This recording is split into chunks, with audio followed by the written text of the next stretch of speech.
scruffy-looking peasant is rummaging through your gear. I waste him with my crossbow! Oh, no. This man has stolen from us. He must be punished. Mercy, mercy, good sirs. I'm a woman, you fool. What do you have against peasants, murderous troller? Just a general all-purpose loathing. Okay. Let's go play through this. Okay. Sir Osric, a word. Of course, Brother Cyrus. Say I have two sons. One strong, the other meek. Both wish for schooling. But I can only send one. Whom do I choose? Well, the strong boy could go far with such schooling. Yet, the boy who is weak in body may find that he is strong in mind. I would consider... That's it! That's really it! I will smite thee, evildoer! How long till he moves?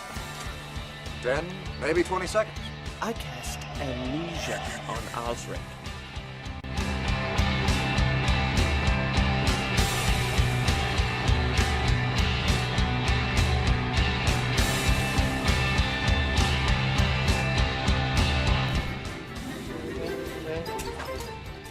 Oh, wait just a minute. It's time!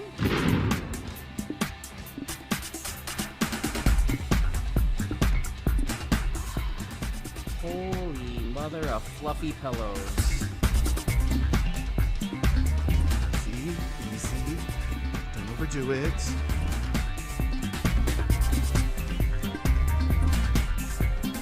Bring it in. Oh my god. Cheesy puffs. Mine. Mine, I called it mine. Mine. And see.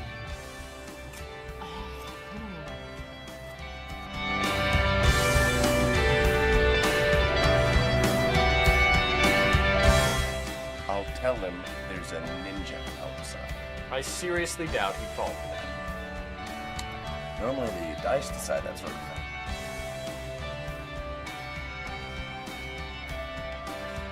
Look, Sir Osric! An evildoer outside! What?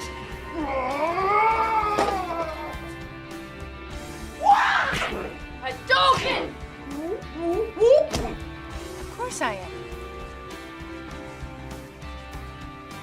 I don't suppose you'd be interested in a little girl-on-girl act? You don't really want to finish that thought, do you? I'll just bet it's no. Good girl.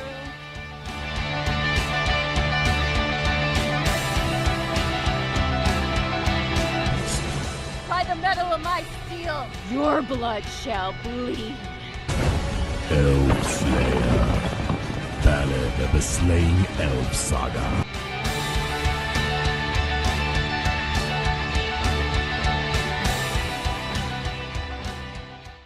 Hello, hail, and welcome to the Aimless Adventure Podcast. I'm your host, John. Josh isn't here today.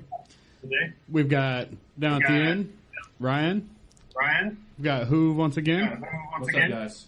And Skyping in with us is our very special guest, the actress, model, artist, kind of jack of all trades, Jen Page. First of all, thank you so much for calling into our little podcast. We really appreciate you spending some time with us. Thank you very much. Oh, sure. Thanks. Yeah. Thanks for having me. And so, like, for the people that haven't maybe heard of you, you've been in several webisode series / movies. Chop Socky Boom. The I'm having a brain fart. Elsewhere. Yeah. You yes, I do. But down. yeah.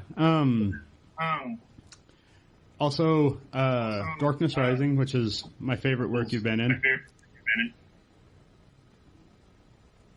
And Journey Quest, Season 2, right? Yeah, Journey Quest. How was that working? You with... guys are cutting out a little bit. There's Geek Seekers. Okay. If you haven't mentioned that, and Yeah. Now I'm drawing a blank. See, it's not just me. She was there. Well, let's start with the simple question of what drew you to acting? What did you feel inside yourself that made yourself decide that this is something I'm passionate about, this is something I want to pursue, and how did you pursue it? Let's see.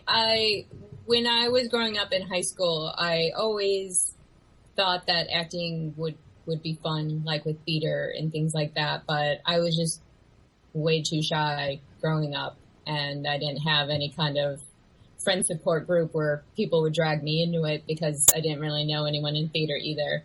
So it was something that was always in the back of my mind that I would like to do.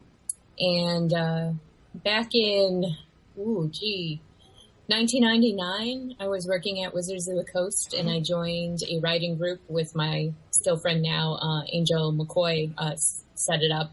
And I met Matt Vansel, who was interning as an editor at Wizards. And he was like, hey, I've got a screening at Pacific Lutheran University for the next 4 days. It's a little thing I wrote. We're just messing around. It's this thing called Demon Hunters 2.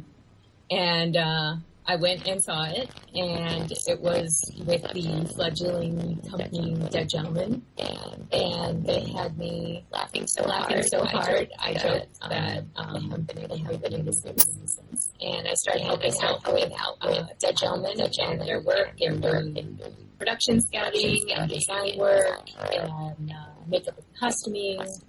And when we were getting ready to film Dorkness Rising, I went ahead and auditioned for the role of Lester, just like anyone else. Just came in for an audition, and I ended up landing that role. And it was great because, I was working with friends. It was my first role, and kind of been acting ever since.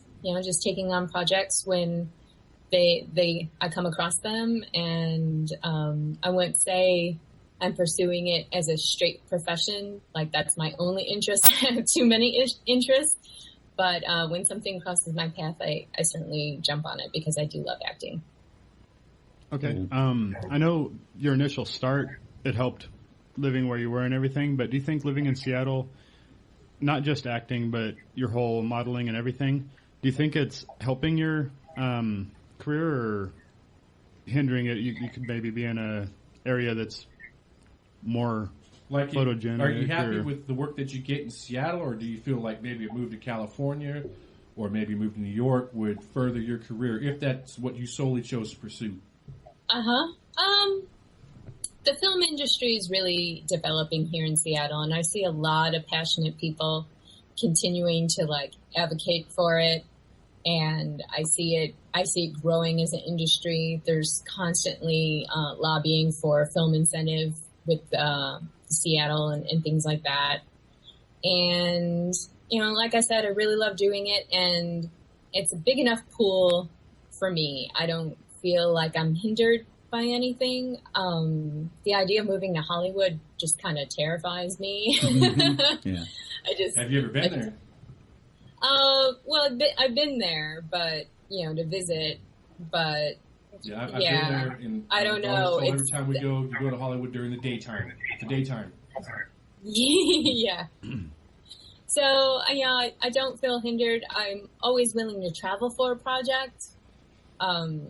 So there's always that. I don't think you necessarily have to live in a specific area. I think there's filmmakers wherever you go, and if it's the love of acting and to have those opportunities, you'll find that anywhere. It's weird to me when people measure their success as an actor by how famous they are, because they're kind of two different things. If you love acting and you're acting, that's what's important. I don't think anyone needs to win an Emmy or be accosted in a supermarket because everyone recognizes you as any kind of measurement to being successful. I think if you love what you do, you're going to be successful at it. Definitely. And you're going to have a fan base. I mean, I love indie films, and what is done with the limited budget compared to the slightly better multi-billion-dollar blockbuster movie. It's not necessarily a better movie. Not Yeah, always. it's a Roger really Corman's creative. version of It's a creative Fantastic Four, challenge. the one that came out. Mm-hmm. Okay, we all know that you're a gamer. You go to frequent Gencon. They should rename it Gencon. But Murph is not able to call back in. He's having technical difficulties on his end now. So he just wanted to know, do you game other than tabletop? Do you video game at all? A little bit. Like, I enjoy Mass Effect. Yeah, that's And, right. Mass yeah. Effect is awesome. But, and like Dragon Age, what's the other one? Shadow of the Colossus was fun. Yeah, it was awesome. I do a lot of hidden object games. I actually have a podcast where we run through a demo of hidden object games. Cool. And in fact, like October 30th, we're going to play Five Nights at Freddy's and mix it up that way. God, what are they? Are they on the fifth Freddy now? Uh-huh. That game's been a runaway success. I don't know if we've decided which one we're playing, but yeah, I mean, it's a time commitment to game a lot, and I certainly enjoy when I can game, but I've got so much going on that I can never do it as much as I want to. But yeah, I definitely enjoy multiple platforms. You know, I've got mobile games on my phone, playing in line, you know, at the grocery store, that sort of thing. Right. Have you finished the Mass Effect trilogy? No, I haven't yet. Okay, then I will say no more. Yeah, don't. That's where I'm going to stop. I haven't touched 3 yet, so okay, yeah. 3 is awesome. You got to finish. Jen, I had another Yeah, question for you. I've heard good things. As far as your acting career goes, so far in your career, do you feel kind of stereotyped at all? Do you keep getting offered the same kind of roles, or have you been presented a diverse field of options to do different things? I mean, what do you feel about the offers you get, and do you get a chance to script read or anything, and do you get to kind of pick and choose what you want to do, or is there things that just jump at you like, yeah, I really want to do this, or is there things you get like, I did that a while ago, I've done 2 of these, or anything like that? Well, a couple of years back, I was at, I think it was either RadCon or SpoCon. Someone asked me, "Are you afraid of being stereotyped?" And I'm like, "Are you kidding me? This is amazing to be able to do stuff in the sci-fi fantasy genre. Darn if I get stereotyped, because that means I'm doing what I love. You know, I really love those roles. I can't play an elf enough, you know, or a vampire, or run around with a big gun fighting robots. I mean, that's what I really, really love to do, and to combine, you know, my gaming aspect with film acting. You know, I don't want to win an Oscar. Like I said, I want to run around with a big gun shooting CGI robots. I think all of us do. Sure, I think all of us would like to do that. It reminds me of another. I know, right? It reminds me of another actress. Her name's Danielle Harris. To take you guys back, are you familiar with Danielle Harris? I'm terrible with names. Maybe she was Michael Myers' niece, like in Halloween 4, Halloween 5, and she grew up. She's pretty much stayed in the horror genre. To where Rob Zombie made his versions of the Halloween movies. As an adult, she played one of the other girls or what have you. She's in See No Evil 2, but she pretty much stays in the horror genre. Okay. Yeah. And she was pretty much asked the same thing I asked you, like, do you ever feel like there's anything else you want to do? She's like, why would I want to do it? I'm having so much fun doing this. This is fun. I enjoy what I'm doing. So it's appreciative for guys like us when we hear someone that just loves the genre and just wants to stay in it because it's fun and it's meant to be fun. Yeah. Yeah, and it's always different. It's always a different opportunity. It's not the same thing over and over again. You know, that's like saying, oh, you play D&D once and you're done. It's like, no, you're not. Yeah. Love it because you love it. Do you have an active campaign right now that you're playing? No. My last gaming group kind of disbanded. You know, it's hard. The older you get, it's harder to find a day where 8 grown adults can set aside the entire afternoon. It is. Every other Saturday for us. Game. So, you know, the last game I played was probably at Gen Con. I ran a runoff of Call of Cthulhu. Awesome. Lovecraftian. A one-shot that I had written, and that was a lot of fun. But nowadays it needs to be a one-shot. You know, you can't just continue. Or it's like you spend half the game trying to remember what happened last time and where you left off because it's been half a year. You know. Yeah. Right. I think that's what kind of scares me off, and I've told the guys I want to play sometimes too, but you know, it would be sporadic and being a dad, I'm lucky enough I get to come here, you know, every 2 weeks, and I got to do the one-off with you guys the other Wednesday night when I got to be here in studio. But it's like, it just seems like it's really enveloping, you know, and I want to. But there's times where I messed up and ordered the how to play D&D thing for myself and tried to figure it out. Just try to make a character.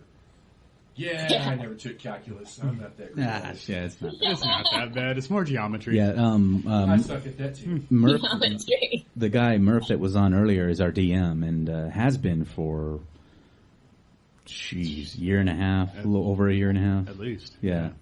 And we've run a couple campaigns with him. We're in the middle of one now, and we meet every other Saturday. And he moved away earlier in the year to Philadelphia for his job. Him and his wife moved. And he's still our DM via Skype. And we have him on the screen, and he can see him. He can see us. And it works out really cool that he can still be our DM. And there you go, Jen. You got your gaming group right here every other Saturday. Okay. Here you go. What are you guys playing? Right now we are... it's the Egyptian theme module. It's started out Egyptian theme, and then it started to bring in some of the Greek pantheon. Oh, wow. Yeah, Murph takes modules and then just modifies the crap out of them, writes custom events and stuff. But basically it's first edition. I mean, yeah, we've done the Underdark, we did the Hill Giant thing, we did the Sentinel and the Keep on the Borderlands and Tomb of Horrors. We ran the Tomb of Horrors for Pete's sake. I'll say this about Murph, the guy that they're talking about. I hung out after one of the podcasts one time, watched the guys do their game. I really thought I was listening to a director describe his storyboards for a movie. The guy is that good. Dude, putting he in is action. Outstanding. And I'm a noob, but I'm kind of like, I'm just here for the sausage and cheese. You know, I'm just taking it out. Yeah, if you know what I'm saying. And I'm watching, I'm like, oh my god, what's going to happen next? Yeah.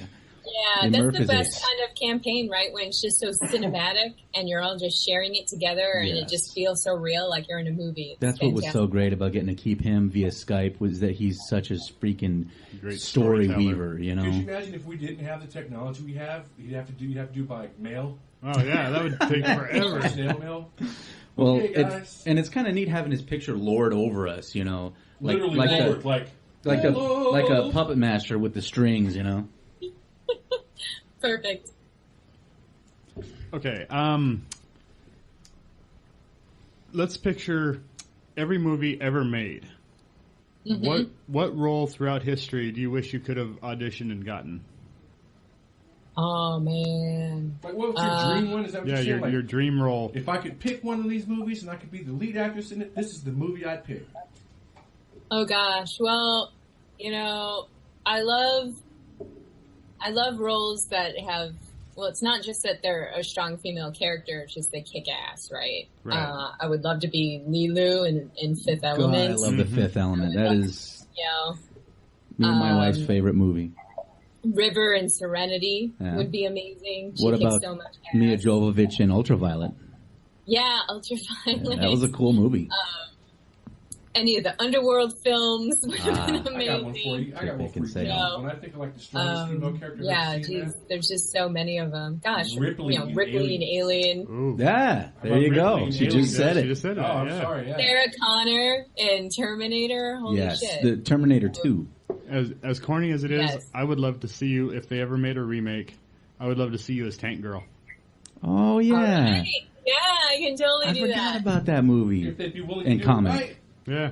And I like Lori Petty. Lori Petty always She is cool. Great. She is a Whatever cool lady. she's in, you see Lori Petty. She's great. She's awesome in Orange is the New Black, too. Yeah, I was just going to say. Yeah, she's on that now. And it's like, Tank Girl. Yeah, just like she's barely aged at all. I would love to be Supergirl. X-23. God, if they ever made an X-23 movie from X-Men, holy crap, that would be amazing. X-23? Yeah. Was she Logan's daughter or like an offshoot of engineering? I think it was just an offshoot. Okay, she was I like thought the 23rd experiment. I've only seen her in a few comics. Yeah. Did you guys see Yahoo? The new Wolverine's a female. I'm getting deep into my wish list now. Yeah.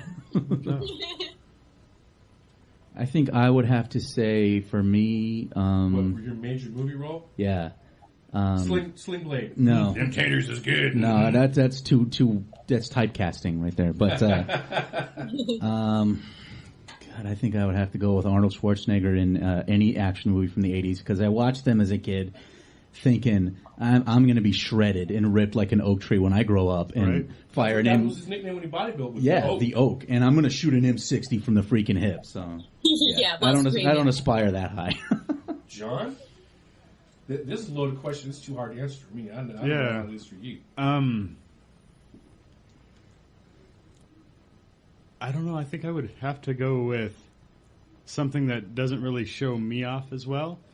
But if I had the chance to be the Shape from Halloween or Freddy Krueger, I would jump all over that. Yeah. I don't care if it was... You like horror films? Yeah. Yeah, a little bit. John's kind of a horror aficionado. I mean, he watches B, C, and D horror movies, too. I've watched an F movie or two as well. Yeah. So... You watched Hatchet? Yeah. I saw that. And Hatchet 2, I believe. And John has done some local theater stuff before. He's done Charlie Brown and Jethro. Can you answer the question, dude? Oh, yeah. Fuck, man. You know I love you, bro. One roll, man. Rip from No Holds Barred. I don't know what that is. I'm gonna kick your ass. That's a wrestling movie, right? I'm kidding. Yeah, it's Hulk Hogan. Okay, yeah. What's got the one scene that's the best scene ever?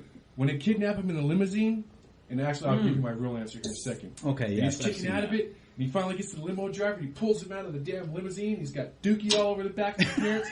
He's sitting there, trying to poke him out. He said, "What's that smell?" The limo driver's like, Dookie.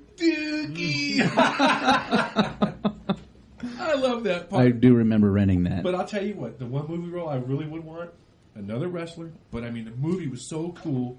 No one gives it any props. It's got a cult following now. Roddy Piper as Nada in They Live. Right. They Live was awesome, dude. Yeah. The fight he had with Keith David in the alley, that was kick-ass, dude. You know what? Nobody was expecting Roddy Piper to be able to act. And he was good. He was really good. He didn't show anything off wrestling except for the fight scene. But yeah. I just love the best line ever. You've seen that, right, Jen? Oh, yeah. Yeah. Oh, yeah. You either put the glasses on or start eating that trash can. I like this one. We're sitting, you got the sunglasses. You're normal. Yeah. But you're formaldehyde face. That's great. So, John, you would probably be in anything that Sam Raimi directs, huh? Yeah. Sam, man, I'll tell you what was the one with the gypsy curse? Oh. Thinner? Drag Me to Hell? No, that's Stephen King's Thinner, right? Yeah. No, I'm talking about you said you're thinking about Thinner, but yeah, Drag Me to Hell. Drag Me. Okay. That was good. That was such a throwback to the horror movies we grew up on. I've gotten so tired of modern horror, and that was great, dude. I mean, it was a fun ride. Happy endings, right? Mm-hmm. What was cool about that too is Sam Raimi used a lot of his tricks from the Evil Dead series. Like it was just regular effects, not a whole bunch of CGI, which was cool. And for being PG-13, it got a couple of jokes out of it did. Pretty good. And his Oldsmobile was in it, right? Yeah. His car that's in every movie. Yeah. I was just gonna say, is it just me or do mermaids kick ass? Yeah, they totally do. It's a fin flip thing. It's a mermaid kick. It hurts. I was just wanting to show that out because Jen Page is a big fan of the mermaid. I can tell from a lot of the pictures and shoots. What about the movie? Daryl Hannah. I've got this whole mermaid project going on. Didn't that come out the same time as Mannequin? Roughly. Oh, I remember watching those. Splash was a little earlier than Mannequin. Okay. But yeah, Mannequin creeped me out. Not so campy as Mannequin was either. Gosh, I forgot all about Mannequin. Yeah, it creeped me out as a kid. Way better than Mannequin 2. Showtime every Saturday. I know, right? It was like the Mannequin channel. It was. It really was. I got one for you, Jen. How about, do you remember a movie called Night of the Comet? Any of you guys? Yeah. I don't. They were in the theater when the comet hit, and then they woke up and everybody's like a pile of corn. Yep. I remember the volcano burning the guy's face up. And go ahead, Jen. I missed that one. Yeah, I did. Classic. Night of the Comet. I swear to God, the mecca of 80 opulence, because it rips from a few movies. Yeah, you know, like Invasion of Body Snatchers, any kind of zombie movie you think of, and Dawn of the Dead or Day of the Dead, especially one of the two. To where, you know, it's pretty much a desolated L.A., but it's like basically, I can put it to you like this: it's like Valley Girls meet the comet/zombie apocalypse in the early mid '80s. Best way to sum that movie up. You just killed it for half the audience. Well, if you're talking about 80s, and what about Maximum Overdrive? Oh, yeah. Oh, yeah. That's that pretty was the one. kick-ass. That's awesome, too. Whole soundtrack done by who? Yeah, AC/DC, son. Yeah, awesome freaking movie. I don't think it could have been done better. He directed that movie. Yeah, and for half of it. He actually said... he ended up quitting when they said he wasn't allowed to put blood bags in the mannequins' heads to explode and everything. He said about that movie that it was in his really coked out period, too. So that's always a good time, right? Yeah. A little too much sharing there from Stephen King. So tell us a little bit about Chaldea. Oh, sure. That's the project that Peter Atkinson is working on, based on his D&D campaign that has been going on since for 30 years or something like that. Let me stop you right there real quick. I get to play Priyanka, who is a druid rogue elf. Darn. And I've actually helped write her character and develop her backstory and did input on her costuming and stuff. In fact, we just had a production meeting yesterday where I'm going to be helping out a little bit more with the production, but it's super exciting. We're doing, it's a multimedia project because we couldn't possibly film it all. We're going to do motion graphic comics and voiceover work and then cut to live action and then seamlessly cut back to motion graphics again.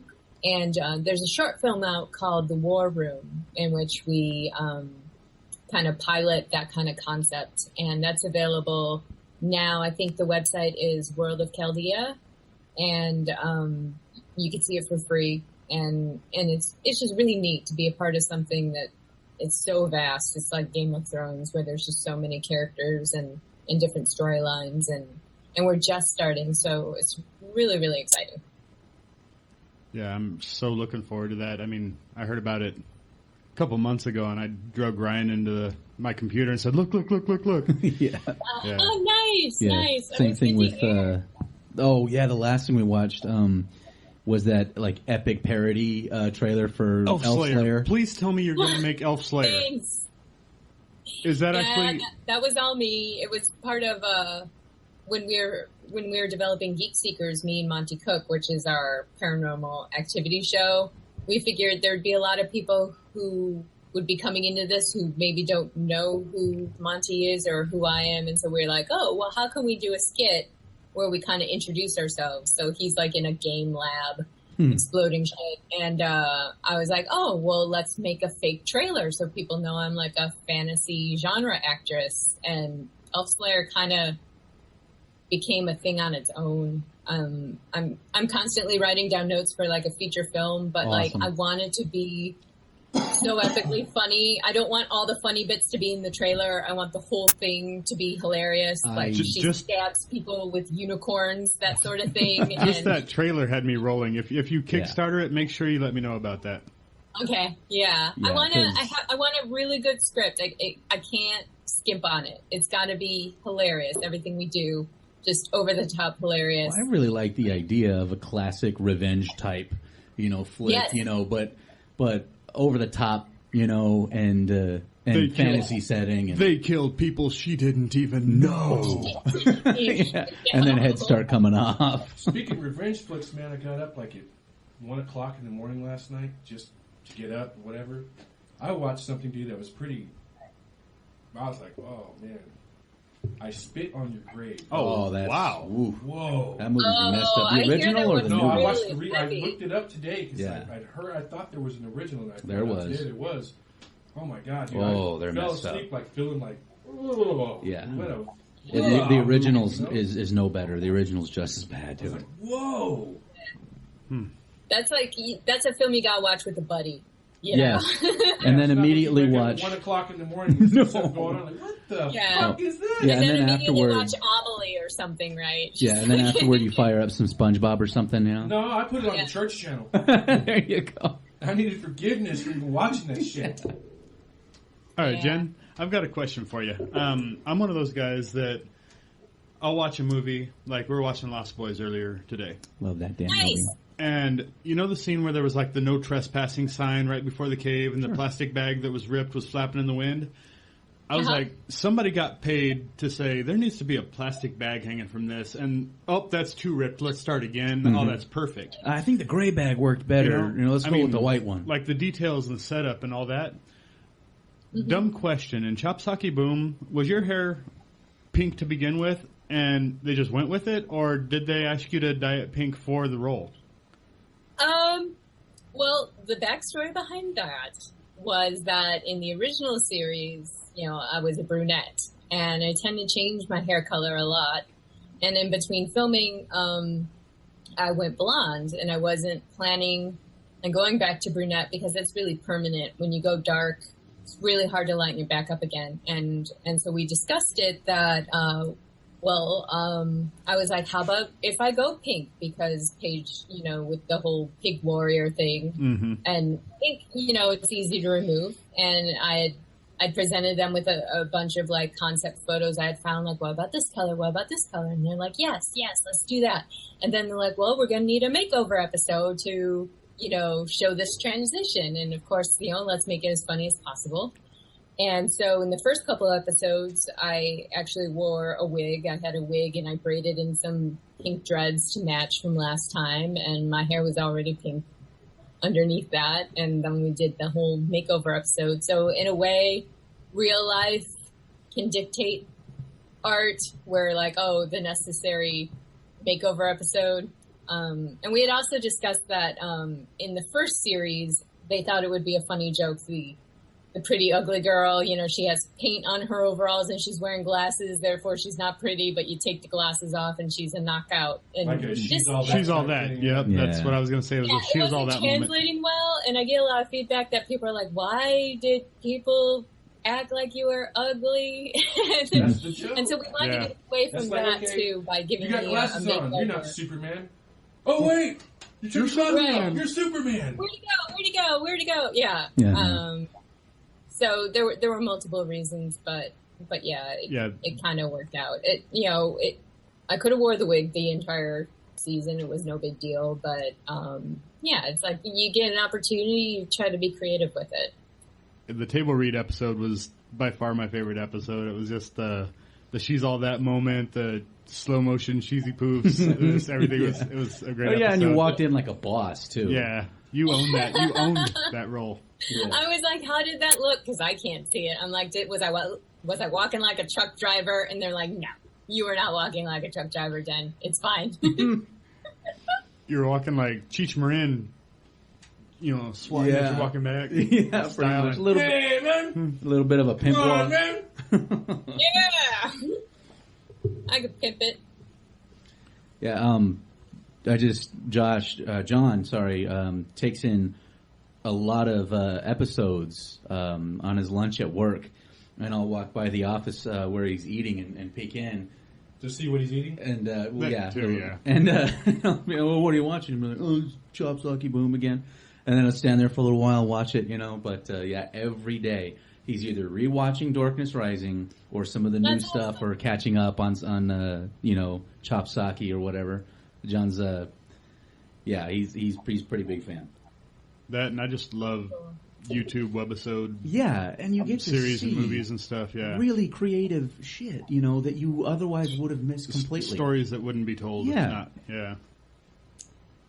It really is a really great time in the film industry. Like when we were filming Dorkness Rising, people didn't really know about YouTube. There certainly wasn't any kind of thing called Kickstarter. And when I was filming Project London, we shot that whole thing on zero budget. And then by the time it was out of post-production, it took 5 years of volunteers working on that film because we had over 700 special effects. And by the time we were done, Kickstarter was definitely a thing, and we could kickstart our DVD and Blu-ray printing, in which we did. But, back in the day, gosh, we didn't have the opportunities we do now, let alone with YouTube and just being able to build an audience and get your stuff out there. I mean, your new challenges are there's so much noise out there, and how do you differentiate yourself from all that? But you just got to network, keep going.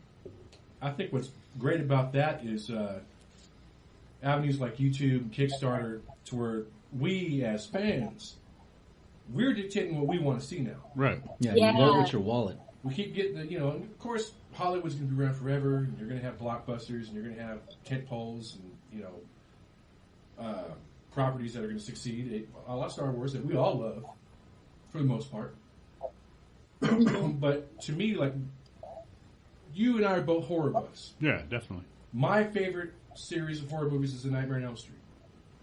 I was very stoked initially when I heard the remake was coming, because I thought the Friday the 13th remake was good. It was good. I liked it. I love how they explained how he could catch up with people without running so fast. I was like, okay, there you go. There's the explanation.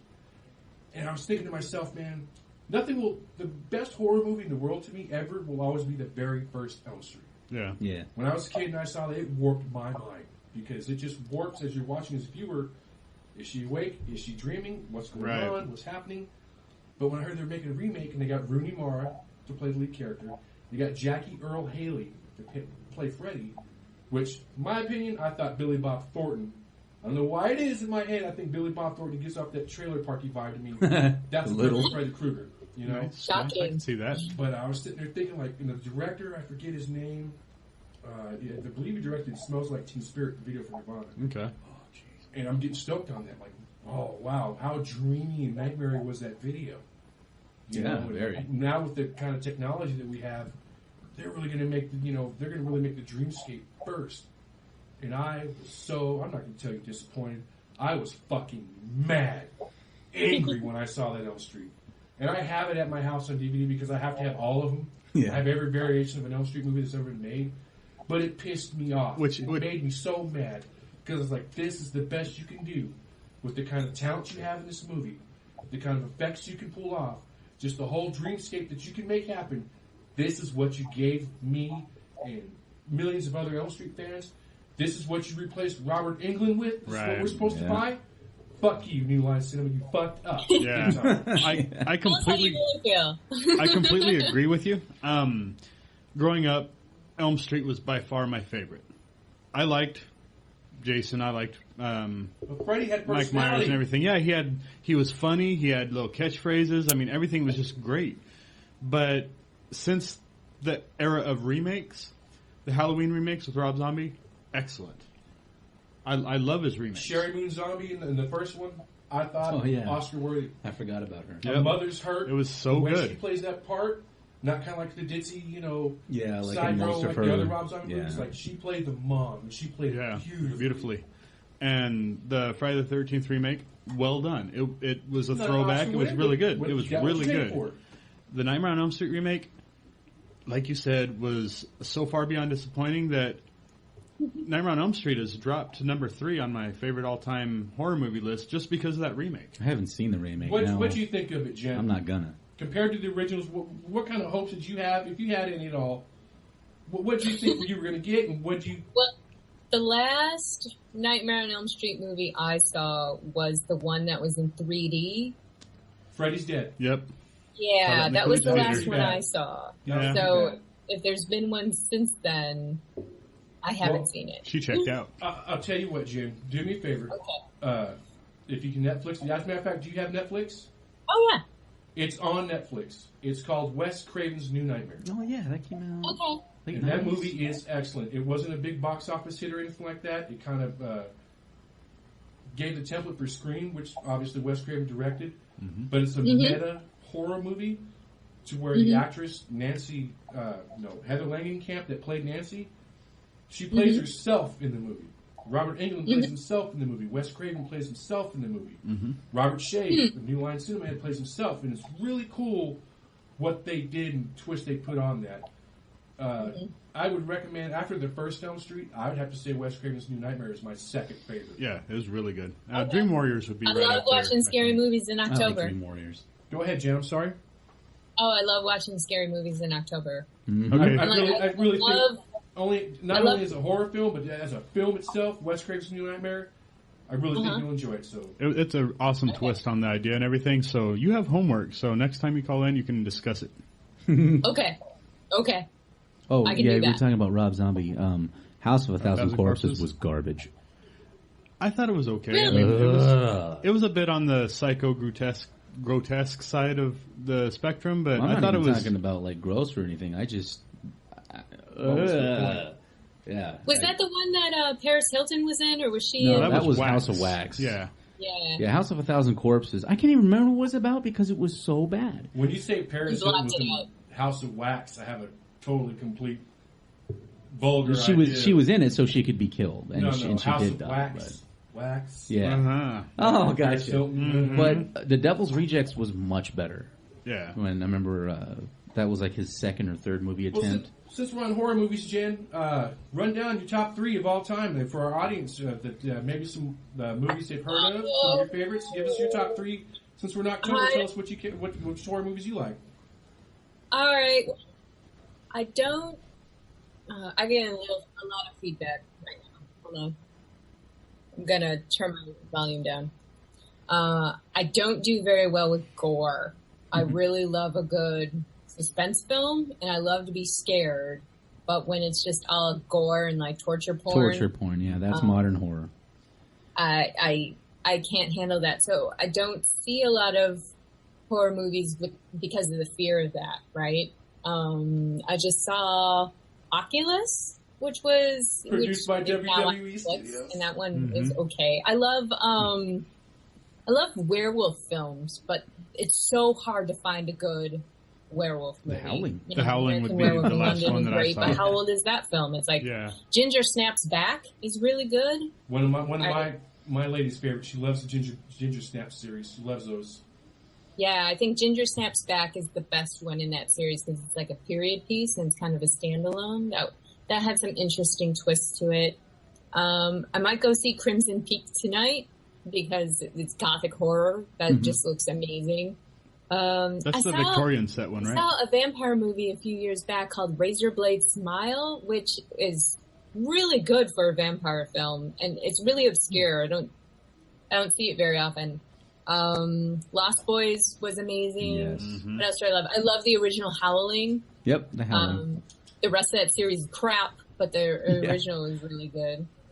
I grew up. My first novels that I ever read, I started reading Stephen King when I was in 4th grade. My first novel I ever read was Pet Sematary, and then Firestarter. But Please tell me you read It. oh yeah, I read Okay. It. I read The Stand. By far I my think favorite Stephen my King story. favorite is The Talisman, which he wrote with Peter Straub. Oh, hold on. You're talking Stephen Yeah. King, and you love werewolf movies. You didn't talk Silver Bullet or Cycle of the Werewolf. Silver Bullet was amazing. I Yeah. loved that film Okay. when I was younger. Yeah. I grew up wanting was to it I Corey wanted Haim to that not was use in my that one? legs so I could have that bike. Wheelchair, yeah. That badass wheelchair. Yeah. I remember when the But I ended up growing up Yeah. being his uncle, Gary Busey. Yeah, it happens. and the part of that movie where the father turns, and they had the eye patch. It was just like, oh god, Oh my it's him. goodness. Yeah. Yeah. Good stuff. What about It's Alive? It's alive. Yeah, that I movie don't for me think I've kind of seen that. pioneered the Thing is whole amazing. not showing the monster, Okay. but for brief flashes, it was the baby, and it just I kind of hate that trope that in they your don't show head. it till the very end. Like a Split Second with Rucker Hauer. They don't show that thing until the very end. It's like, oh, come on, just show me the In my monster. room. Remember that one? Yeah, I do because it was like a giant predator type looking monster. Wow. Yeah. I bet you got it from Movie Connection. I got it from Daryl's. Daryl's, really? Daryl's Okay. video. Nice. But no, it shows it on the front of the movie box and on the front of the poster. It showed Rutger Hauer like in a trench coat, holding a badass shotgun, and behind was like kind of like an amalgam of a predator type alien looking monster. Okay. But you didn't see it like she said, Big- till, like towards the Yeah. end. Oh, Jen, you reference you've seen The Lost Boys. Have you ever seen the movie Near Dark? Yeah. That was filmed while ago, right yeah. here in this town. Yeah. Little Oh, Coolidge, nice. Little Coolidge. Yeah, Yeah, this tiny little town. I lived a block away from where they. Okay, you remember the scene? Exploded a truck. If you remember the scene, the main vampire was jumped up on the front of the semi as it was going down the road, and That he was was just Bill like Paxton. Bill Paxton played that. ripping off like spark plug wires and everything, and he made the wreck and blow up. That happened a block from my house, and they blew it up like 8 times in one night. I didn't get any sleep that night. What's funny about that movie It was directed by Catherine Bigelow. Anybody familiar with who Catherine Bigelow Her is? name rings a bell, yes. What's the name I'm thing? terrible with names. Yeah. Oscar winner for The Hurt Locker. Oh, That's awesome. right. Yes. The wife of... And James Cameron. Yes. Yep. She was married to James Cameron for a while. Think Her- about that cast in Near Dark. You had Bill Paxton, Lance Henriksen, and I can't think of her name, it's escaping me, but they were in Catherine Bigelow's Near Dark movie. Aliens much? They went to Aliens. Nice. Lance Henriksen, Bill Paxton, she played Sanchez. Oh, yeah. Where Bill Paxton's like, hey, something about that. You remind me of a girl. It's like, You ever been mistaken for a man? No, have you? Now think about this. Yeah. Think about Predator or Terminator. Sorry. Lance Henriksen was in the first Terminator. Yes. So was Bill Paxton. Yep. And then Sanchez, she was in the second one as the foster mom. Okay. All right. Now let's talk about Aliens versus Predator. Think of the actors that have all been killed by a Terminator, an Alien, and a Predator. Lance Henriksen. Can you name them? I cannot. Lance Mr. Henriksen, Paxton. Terminator 1. Yeah, he was Mr. Wayland from Wayland-Yutani. Lance Henriksen, Terminator 1 as detective. What the flips his name in Aliens? Bishop. Okay. And an AVP, killed by a Predator. Yeah. Bill Paxton, Terminator 1 as a street punk. Aliens by the Aliens. Predator 2. And Predator 2 in the subway. He was the detective guy. Those two killed by all three of those. That's Wow. cool. I'd never thought about that. That's something you can hang on your wall Yeah. as an accomplishment type Well, thing. I know. I'm That's the one career bringing envy to the right there. podcast. Yeah, look at that. Who says I don't do research? Right? And then Well think about all the James, between Catherine Bigelow, James Cameron, Bill Paxton, Titanic, Yeah. No shit. Lance Henriksen, Terminator. There's an obvious feel there, but it all comes from little old shitty Coolidge, Arizona, my home and your home. Home of the Aimless Adventure Podcast featuring Jen Page. What? Dude, Hurt Locker was such an awesome movie. But I that haven't lady seen that it directed yet. that book directed Your Daughter? Yeah, you should see it. It's excellent. And she, Yeah, by the it's way, the whole violence thing. I was like, that just sounds like it's going to be ugly. It's not that bad. let me fact check real quick. Hold on. I believe I'm missing a good one here. Hold on. You know, Guys, the go whole ahead, go Saving ahead. I'm Private blowing up your Ryan and Platoon, all those movies came out, and they didn't pull any punches. No. It got to the point where I was like, I can't see the violence anymore. Oh, guess So- what other little movie she directed? A little motherfucker called Point Break, starring Keanu Reeves and Patrick Swayze. And You know they're remaking that? No way. Unfortunately, yes, they are. You ever seen the fucking trailer for that piece No. of shit? Yeah. Who, That's wow. insane. I saw Who's the the trailer cop that for was on it, his and I ass? was like, you gotta be kidding me. Why would you fuck with Point Break? I don't know. Wasn't Busey in It is that what too? it is, right? Or Nick Nolte? No, Busey. There's certain movies, like The Lost Boys, don't touch it. Yeah. Right. Don't touch They it. already did. Goonies. Okay, the direct-to-videos. Yeah, at direct-to-video. At least thing. they're sequels. Yeah, At least it yeah. follows the At least story. you can sweep it under the They're rug. not trying to I can't think of Point Break without thinking of Hot Fuzz. And all the Simon Pegg. Nick Frost and Simon Pegg. Simon Pegg, That yeah. was pretty cool. Okay, quick. Pop quiz. Okay, not to go with speed or anything like that. Favorite line from Lost Boys? Jen, you're first. Oh, don't tell Mom.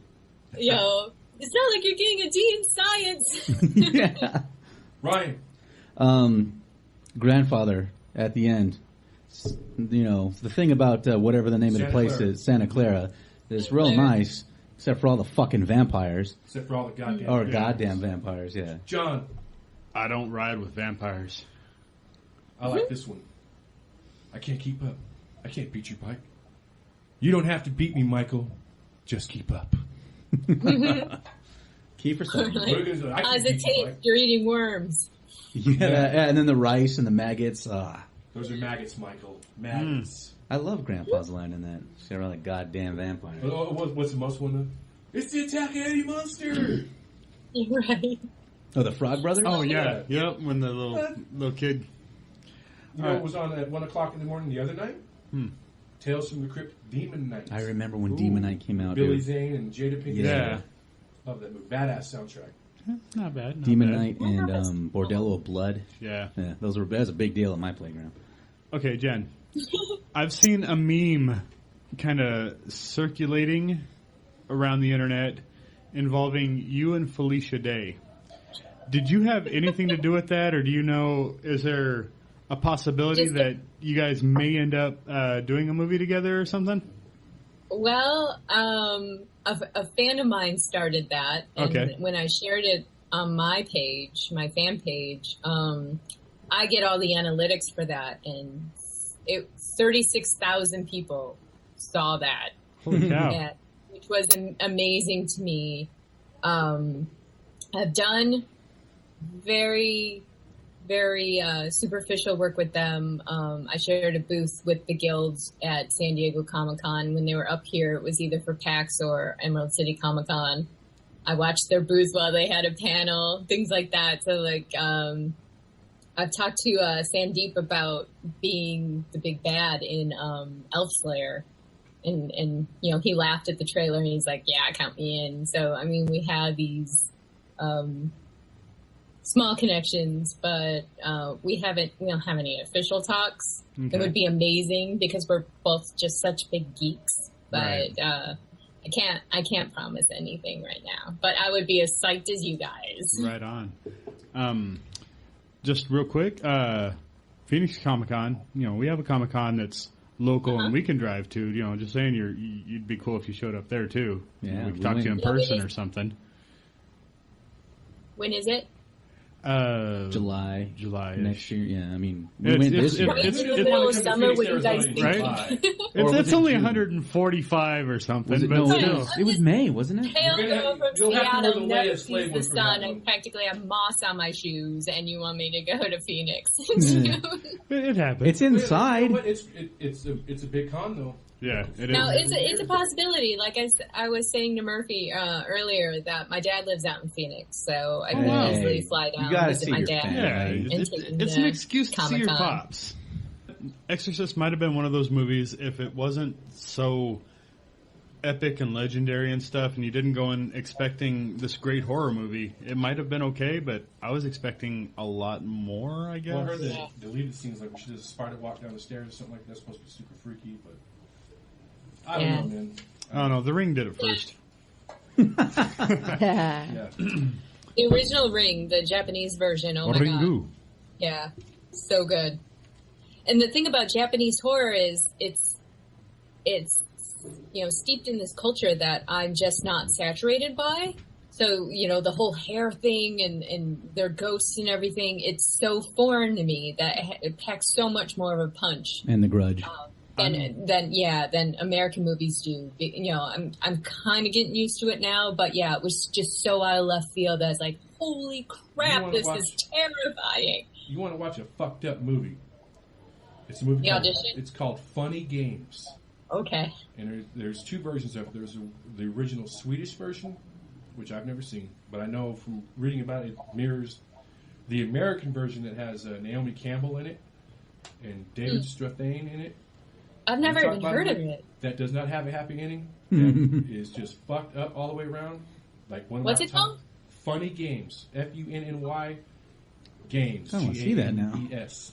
Funny Games. That movie is fucked up. Like, You I'm know, not going to but say too much more it's about funny it. how we were talking about The Exorcist and how things can hit you a certain way. Like, I feel that way about, like, the original Blair Witch. To me, it scared the crap out of me because it's so much scarier for me to hear a noise and let my imagination run wild. Whereas, like, people who left the theater, they're like, what the fuck was that? Nothing happened.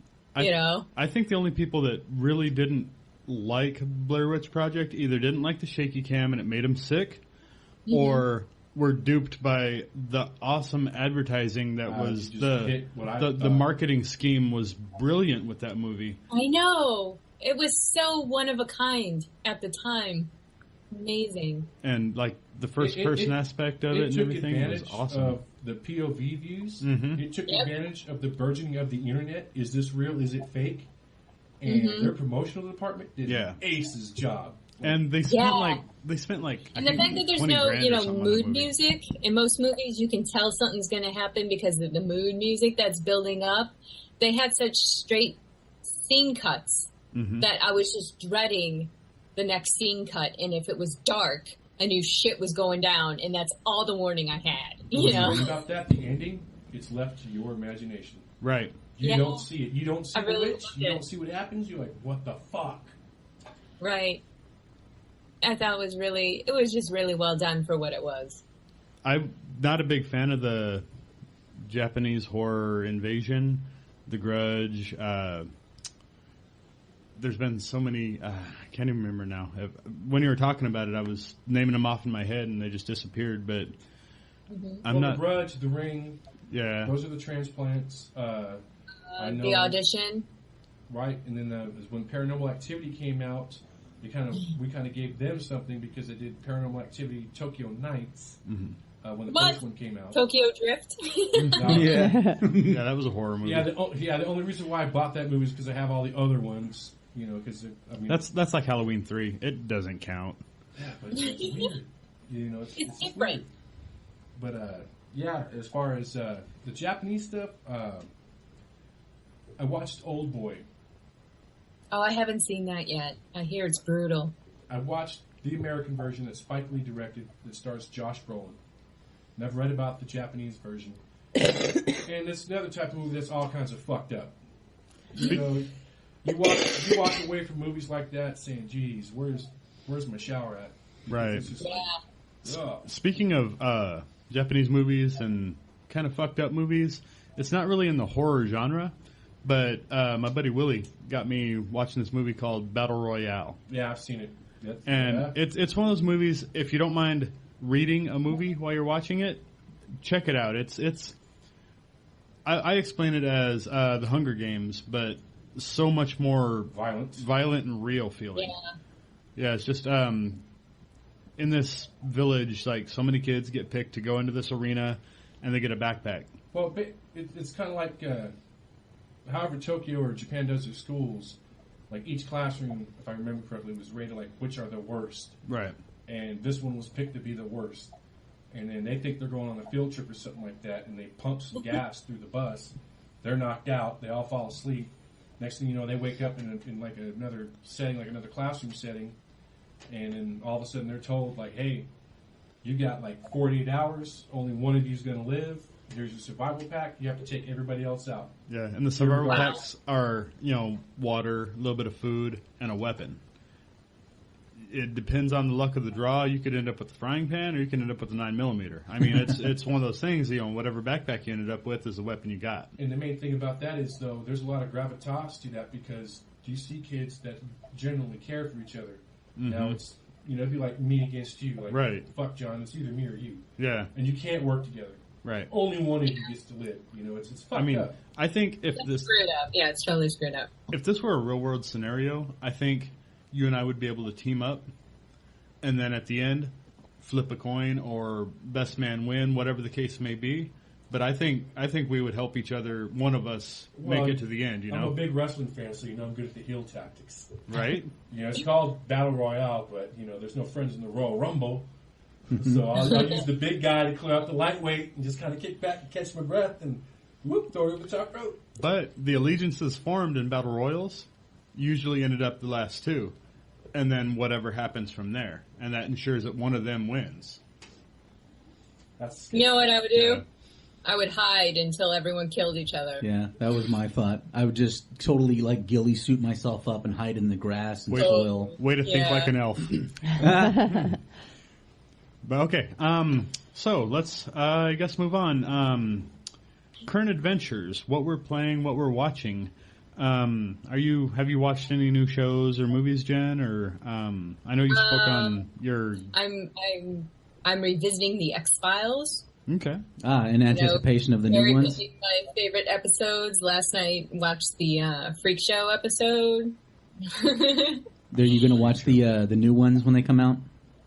Yeah, of course. I'm going to check it out. I like the Mothman episode. The which one? The Mothman. Yeah. I like the ones where they put some humor into it. Yeah. I've been calling it The Diary of Jose Chung, but apparently I have that title wrong.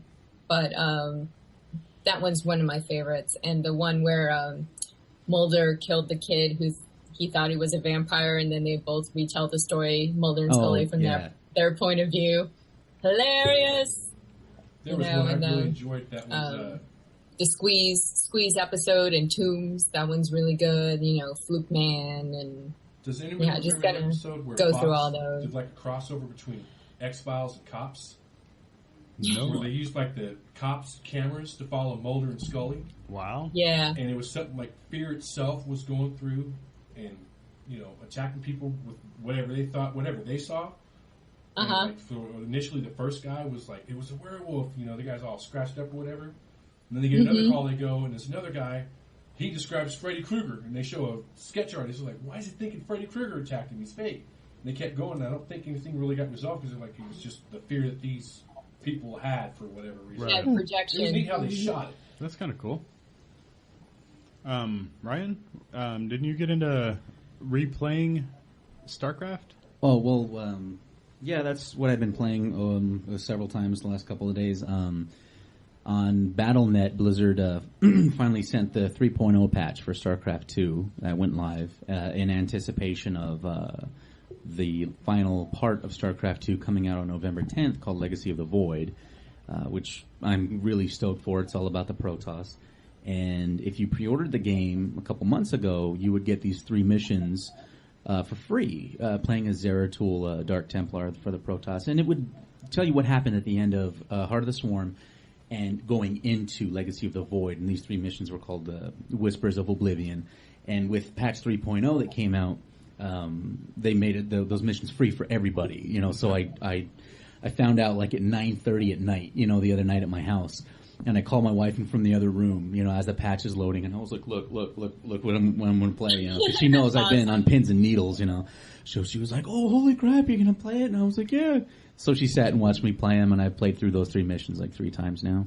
Nice. So unfortunately, it comes out on the same day as Fallout 4, and even though I've been a StarCraft fan since 1997, nothing trumps Fallout 4 for me. So yeah, it'll wait until the fervor dies down, until I finally crawl. Pale-skinned out of the cave of my house playing Fallout 4 for whoever knows how many continuous hours, Right. So, yeah, that's what I've been doing. Right on. Terry, you started watching a show? Yeah. Cassandra, she's been a big fan of the American Horror Story. It's a great show from what we watched. Yeah. I enjoyed the first 2 seasons, and I kind of fell out of them after that. Like I gave each one of the new seasons first episode a shot, and American Horror Story Hotel has got me hooked. Really? Oh, yeah? Cool. I haven't watched Freak Show yet. Did you watch Freak Show? Is that good? It just hit Netflix. I'm trying to catch up on it. Cassandra says it's pretty good. I need to catch up on that, so I can binge watch that. But American Horror Story Hotel, I know there was a little bit of, for the lack of a better term, controversy and or, whatever, that Lady Gaga's. Yeah, that's not a selling point for me. Watch this show. Really? She is great. Go ahead, Jen. No. I mean, I have to wait because I don't have cable. I only have internet streaming, so I'm going to have to wait until it's on Netflix. Yeah, we're going to have to get caught up on Netflix, too. It's a really funky type, The Shining meets an 80s soundtrack, LA-based glamour, cocaine-fueled scene / vampires / creepy kids / mystery. Bon Jovi and AC/DC on the soundtrack? No, it's a lot of. It's more like 80s. I'm going to say the wrong word because there's a different word for it. Synth? Yeah, synth would be great. That's what I'm talking about. But I'll tell you what, FX. We've seen American Horror Story in the past push the boundaries. We've seen FX push the boundaries. With Sons of Anarchy. FX makes amazing. They do serious shows. I'm going to tell you something. In the first episode, man, and I'm a pretty hard guy to freak out. The first episode, and I don't want to spoil it for anybody. Yeah. Spoiler alert! Take off your headphones, whatever. There was a scene in there. I was like, whoa, what happened? Nope. Do you want to know? Nope. No. I want to see it. Not really. No. Okay. Okay. Negate spoiler alert. There's something, you'll know it when you see it, and when you see it, you guys will be like, fuck, that's what Who was talking about. Yeah. You'll know what I'm talking about in the very first episode. And they could have just implied it. Oh, wow. It could have just been implied. Oh, no. FX says, oh, no, we'll go ahead and show it to you. Show it all. And I'm sitting there, And I told Cassandra, I said, this is why Jordan's not allowed in the living room when we watch anything that's on FX. And Jordan's my 7-year-old son. So, you know, Jen, all our audience knows who my son is. Crap. But he came running through, what are you guys watching? Get the fuck into the kitchen now! We were kind of jaws wide open. It was, 2 or 3 seasons ago now. The one Adam Levine was in, the first episode or two. That was like the one based around the insane asylum? Yeah. Yeah. Yeah, it was like the second or third season. Yeah. That scene where he was checking out the asylum with his girlfriend. Yeah. And that's Channing Tatum's wife, his girlfriend. Go Channing Tatum. I wouldn't let my wife anywhere near Adam Levine. Well, sorry. Yeah. You're not worried about yeah, it. That's true. true. This is true. But, yeah, that scene, I was kind of amazed that they let fly through. All I know is I've tried, because everybody knows I exercise in the morning. I get all my walking and running in. Well, I on Amazon Prime is the only time that I get to watch like what I want to watch. So I actually turned on one of the American Horror seasons, and I started with the first episode, and I was probably like 20 minutes in, and I'm like, oh no, I can't, because I exercise in the dark. I mean, I'm in the garage, but it's dark in there because it only has the one light bulb, and I couldn't do it. Why don't you tell Jen what you're watching today while you're... There was some scenes in the first season of American Horror Story that, you know, just the couple and their fighting, it was like, it was so real and so raw. I was like, should I be in the room? You know, these people need time alone. I shouldn't be listening to this, you know? It was just so, like I said, really raw. It was crazy good writing. Every year is different. But the producers have said they all tie in somehow, some way. And obviously they have the actors that return. Like, when you think about the cast that this show's had, Jessica Lange, Kathy Bates, why is your name escaping me right now? Tina Turner, and I Love You and Everything That You're In. Angela Bassett. They've had a great cast, and it's an Emmy Award-winning cast. And every year they get to play with new locations and new time periods. But I'm telling you right now, American Horror Story Hotel is the most stylistically slick television show I've ever seen. Wow. I Period. really want to go see They've that got now. going on. And then when you have like a fashion conglomerate like Lady Gaga, the part she plays is the Countess. This is tailor-made for her. Okay.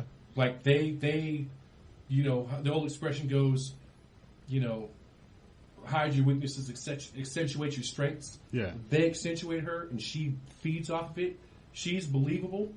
She's enjoyable. And I just can't wait to see what her character is going to do next. Awesome. And she's my favorite part of the show right now. Oh. Yeah, That's saying something. You're talking about scenes like making you feel like, oh wow, I don't know if I should be watching this because, you know, it seems intimate or whatever. I've said it before and I'll say it again. Art is, if it doesn't make you feel, then it's not art. Yep. And whether that be disgust or awkwardness or happiness or sadness or horror, art makes you feel. Yeah, its sole purpose is to elicit a response or a thought. Right. Well, I got a question for Jen here then. Jen, Okay. in your cosplay, Uh-huh. what do you feel when you participate in it? Do you believe that you are creating living, walking art? Is it, you know, just some, oh, this is great, I enjoy doing this? Or is it something like, is this an expression of yourself? Like, do you enjoy this as far as, I'm becoming this character and I'm doing a live action role play and this is my art that I'm showing you? Yeah, that's a really great question because whenever anyone asks me, you know, why I've gotten into modeling or what drives that is I am an artist and I do draw and I do paint, and that can be very time consuming, and obviously I'm an actress and filmmaking is even more time consuming. The production, it takes so long that I, you know, going back to drawing, I just found that being able to create photographs of something is almost like a shortcut to me. Or, you know, you paint something, you have one image. And with photography, you can do multiple poses, multiple environments, you know, same costume, but you get so much more out of it than just a single image. And that's something that really drives me. I get a vision of something in my head, and to write a script, get a film crew together, film something, editing, special effects, audio, all that is so time consuming. When you draw something, you've got that one image, but with photography, I can really explore the visuals of something. And I've always loved fantasy art, and to be able to, I like to create props and costuming as much as I can in real life, but I also have the freedom of Photoshop. I do my own Photoshop wizard work and photo editing. So just to have those things as resources, it's just limitless. And it's just so fun to play in that way. And then to be able to share it with people, it's an amazing art form. And that's completely why I do it. So, yeah. Well, let's take that. And the next question we'll go with is, with all the different aspects of media that you're involved with, in film, in photography, with your own artwork, your own drawings, and any kind of writing you do, especially as far as the writing is concerned with a film project or pre-production, while you're doing the acting, post-production, editing, all that. Out of all those different avenues of media, for you yourself, Jen Page, what's the most gratifying medium that you love to take part in? That's a really tough question because, film work is really grueling and it's not glamorous at all. I know there's the misconception that you're having fun the entire time and it's, glamorous Hollywood. And it really isn't. It can be really grueling. You gotta be really careful just to drink water, on set. You can really endanger your health quite easily if you're not paying attention. But, the gratification of sharing a film with an audience in a theater, and have them laugh when you laugh. And, in my acting, I just compartmentalize it where it's not me, it's a character. And I share it with the audience so subjectively, or just if I see an image of Luster from Dorkness Rising or Zing Zing Fix from Project London, I look at that and I'm like, wow, I miss her. She's like a friend to me.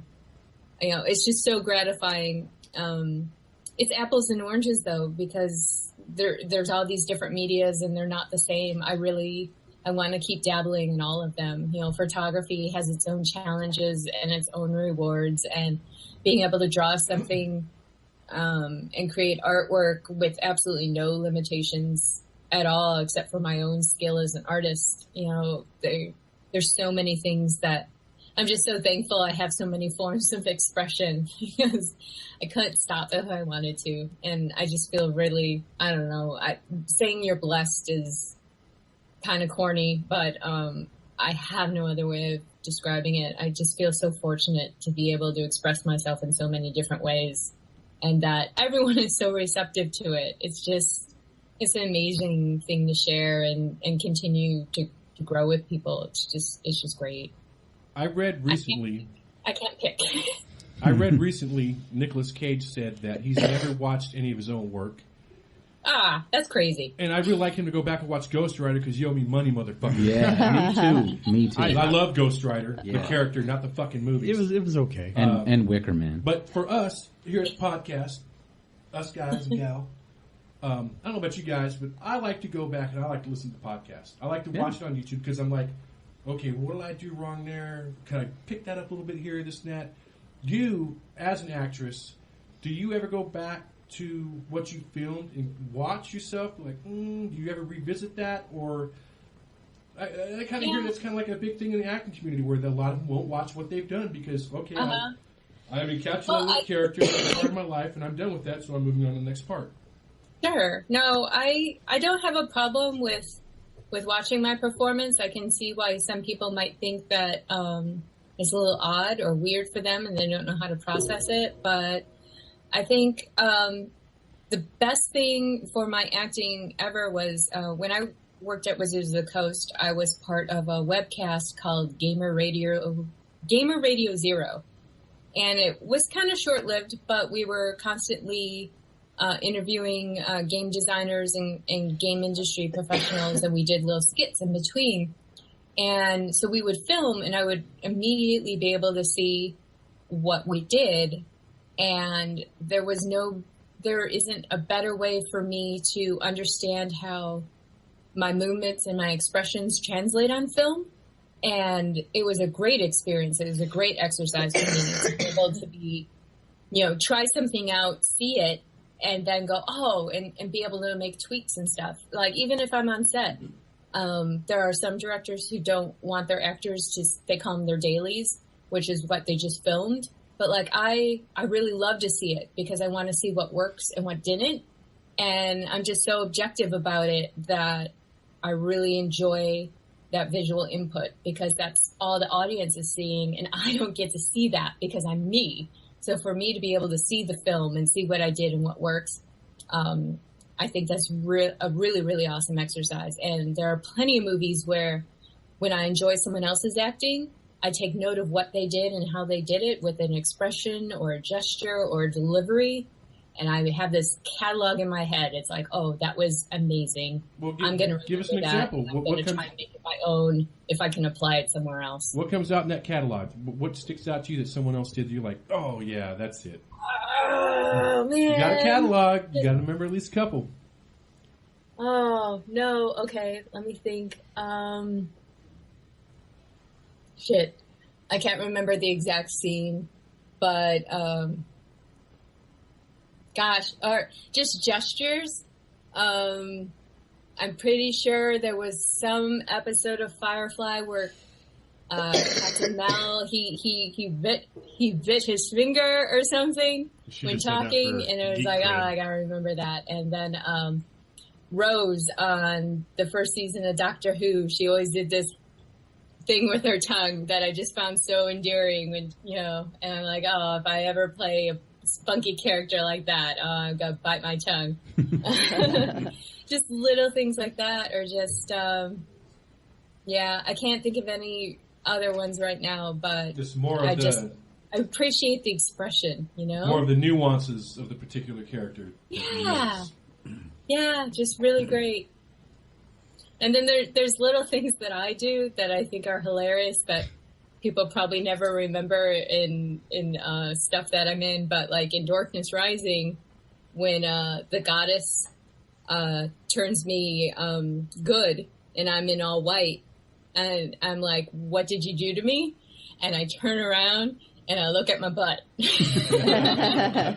in Chop Socky Boom, the last season where we're doing the cage match, the producer who comes in, she's like, I can't have you, being on camera looking like this. And I turn around and I look at my butt. Nice. Like little things like that. Like, no one else is going to catch that in all of my acting career, but there's probably at least one other time where I'm like, what? And I look at my butt. Right on. Going back to current adventures, I started playing, as you know, and all of our listeners know, I've been playing Heroes Charge for a while.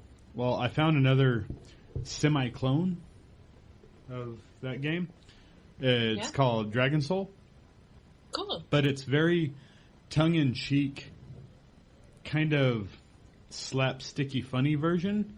Like, instead of, normal shields and helmets and swords and stuff, they have, like, the items you get are, like, foam fingers and paper crowns and all the wackiness. And the elf caster that would normally cast, silence and stuff, it's basically Spock with the phaser, and the centaur that shoots arrows from the back. He shoots arrows with the boxing glove on the end. Okay. And his name is Centaur of Attention. I mean, it's just full of puns and stuff.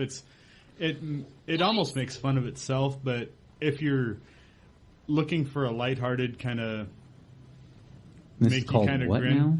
It's called Dragon Soul, and it's available on the Google Store. I'm not sure if it's available for Apple or not, but who cares? And then another app I started playing was Bloodgate. I watched a little preview for it, and you guys familiar with Monster Match? No. It's like a Bejeweled type game or whatever, but you have, combined with like Pokemon, you have like 5 little monsters that you have, and you can interchange them and get new ones and stuff. And as you make matches, it fills your elemental charges, and depending on which element the monster is, they can do their special ability and stuff. Well, this is along the same lines, but it's just one hero, one bad guy per battle.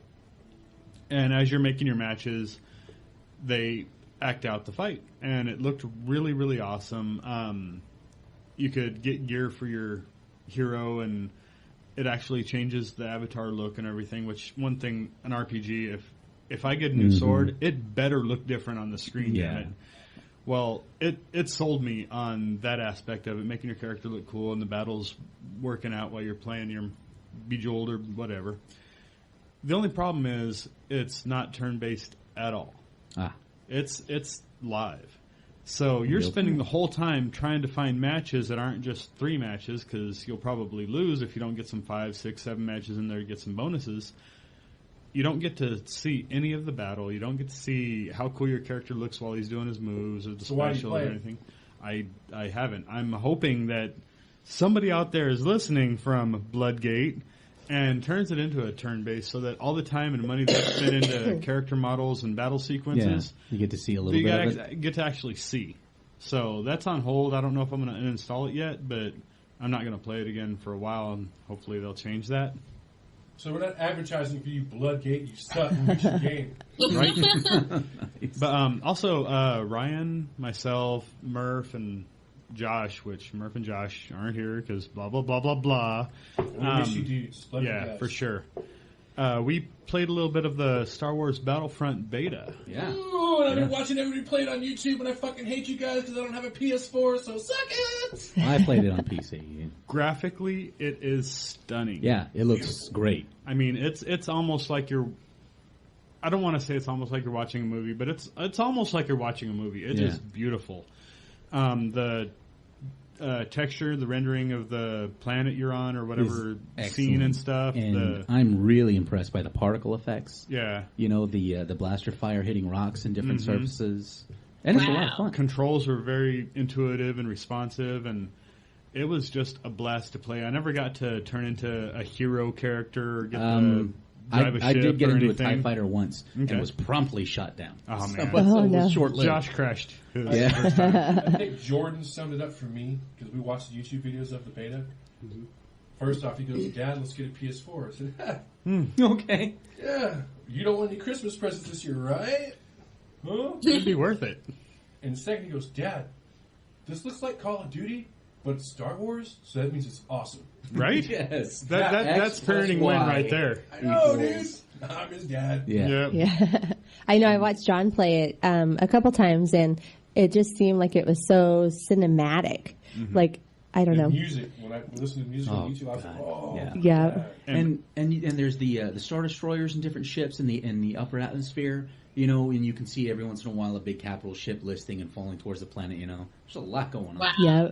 And I prefer the smaller team-based defend the pods, so you can capturing the drop pods. Yeah, I prefer that stage, but oh my god, did you play the Hoth stage? A bunch of where times, it's like 40 on 40 or something? Yeah, you get some pretty big matches. It was insane.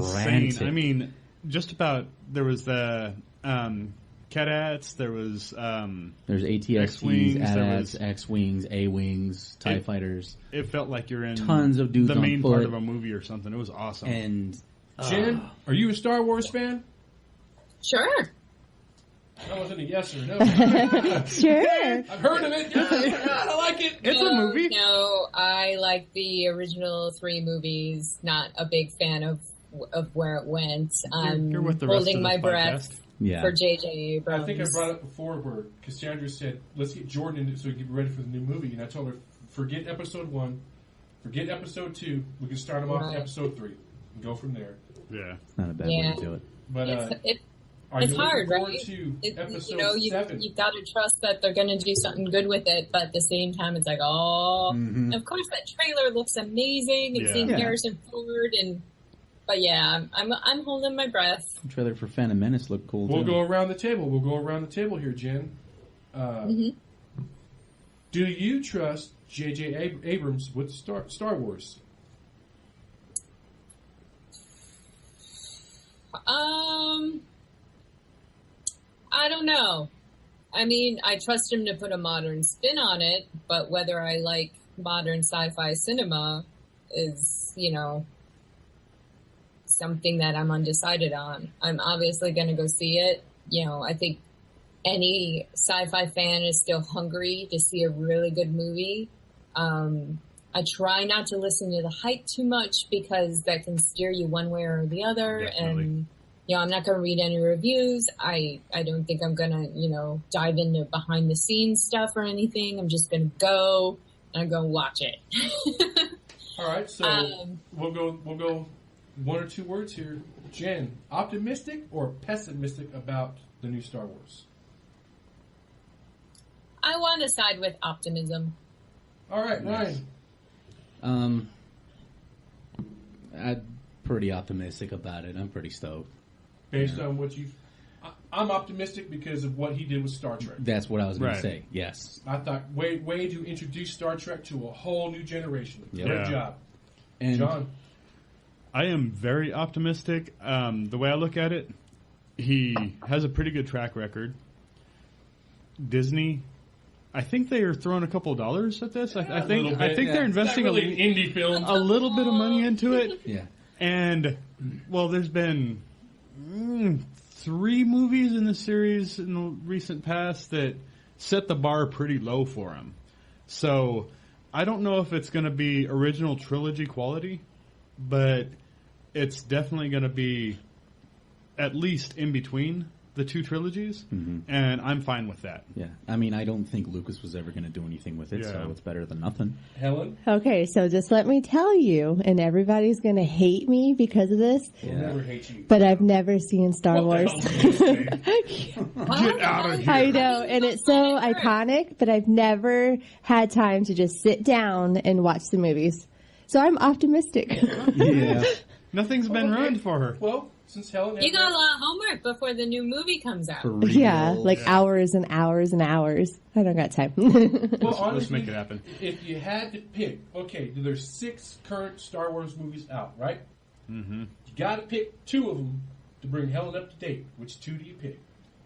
New Hope and Empire. What? Got to pick 2. I got my 2. Can I go? Yeah. Episode 3, Revenge of the Sith. Return of the Jedi.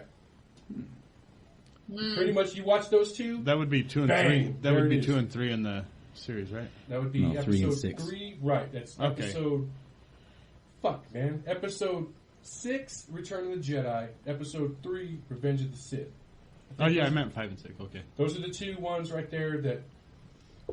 I can't even fucking say it because you haven't seen them because I don't want to fucking ruin it for you. But I mean, those are the ones, like, I think if you had to bridge it, 3, 6, boom, you caught up. Here it is. I'm a kind of a bad nerd. I can never remember which movie is which plot line or anything. Episode 1, The Phantom Menace. Episode 2, The Clone Wars. Episode 3, Revenge of the Sith. Episode 4, A New Hope. Episode 5, Empire Strikes Back. Episode 6, Return of the Jedi. Yeah, I would probably go 4, 5, or 5 and 6. Yeah, I'm with 4 or 5. Yeah. I mean, the thing about Return of the Jedi is it's had decades to be so steeped in popular culture that, I mean, everybody has a pretty good idea what happened in Return of the Jedi. The most famous quotes of the series came out of that movie, and in A New Hope, you see Luke's, a little bit of the transition from innocent moisture farmer, to a little more confident in everything that is carried on in Empire. And Empire is still one of my favorite sequels of all time because it improves on everything in the first movie, and it takes a more serious tone, and there's a little bit of grim disparity in that movie. But to get what's going on. Like Save some stuff for Aimless, guys. Oh, yeah. to get the base plot line, to me it's 3 and 6. Okay. Because it all revolves around A lot of Luke important and shit happened in 3. Luke and Vader and Yeah. Right. Go ahead, Jen. So you're 2. If you had to introduce. Oh, no. Well, I mean, I like the classics, so I'm going to like The New Hope and Return of the Jedi. Right? Those would be the 2 that you would show. Yeah, there's a non-Star lot of Wars. story going on with Revenge of the Sith, but like, I hate those movies with a passion. I just don't like what they did with them. Don't hold back. Tell us how you feel. The whole Jar Jar Binks thing. Yeah. Well, they got like a hold of it. different set of movies. I want them to stay true to the originals and improve on them. Right. Well, speaking of improving, Send all hate mail to. I think they improved in episode 3. The one thing I liked for my son, that lightsaber duel between Obi-Wan and Anakin. Yeah. The most epic lightsaber duel It was there really been put good. on film in a Star Wars movie to date, because they had the technology to do it, and it was a badass fight. And it was cool seeing the younger Yoda getting down like a ninja. Well, and not just the flipping around and everything, but his mastery of just force abilities, catching a large amount of Sith lightning and just absorbing it, with Count Dooku and stuff. But I'm like this. You know why I hate the original trilogy? How the fuck do you bring in Sam Jackson and have him go out like a bitch like that? Fuck that. Sam Yeah. Jackson. If they would have known when George Lucas made this movie in 1977, if you would have known, Sam Jackson would still be fucking alive. Mace Windu would still be alive. Yeah. Motherfucker had a purple lightsaber. Yeah. That was was a caveat. Samuel L. Jackson very... yes, it was. He said, I'll do your show, but it's going to be purple. I gotta I have got a red. purple. I got blood red. Oh, I got blue. I got ice blue. It's cold. It's my blood in my veins. Motherfucker, I got purple. Something to say about that motherfucker? And Mace Windu was actually a huge ass kicker in the comics and some of the expanded universe stuff. He was a very powerful Jedi. He invented a whole method of lightsaber combat that teetered towards the dark side but didn't quite go over. But anyway, yeah, that's a little too extensive. Okay, Helen and I started watching a show. Have any of you guys seen Penn and Teller's Bullshit? Yes, it's a great show.